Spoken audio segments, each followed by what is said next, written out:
గత ఆగస్టు 22న జరిగిన ఓఎన్జీసీ అగ్ని ప్రమాదం వలన మత్స్య సంపదకు అలాగే మత్స్యకారుల జీవనోపాధికి జరిగిన నష్టాన్ని అంచనా వేసేందుకు ఏర్పాటు చేసిన central marine fisheries research institute scientist doctor బోయ్ నేతృత్వంలో బృంద సభ్యులతో అధికారులు ప్రజాప్రతినిధులు భేటీ అయ్యారు.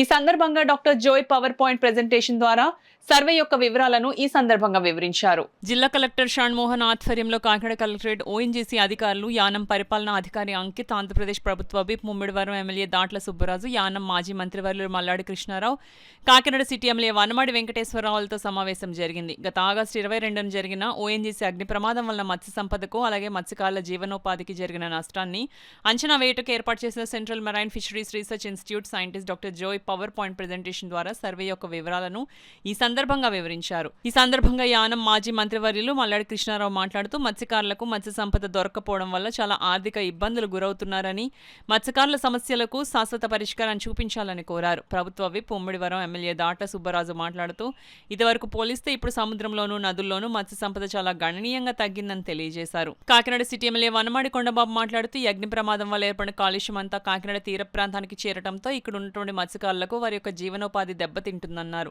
జిల్లా కలెక్టర్ షణ్మోహన్ మాట్లాడుతూ ఓఎన్జీసీ పైప్ లైన్ల ద్వారా మత్స్యకారుల జీవనోపాధి ఎటువంటి ఇబ్బందులు లేకుండా అవసరమైన చర్యలు చేపట్టడం జరుగుతుందన్నారు.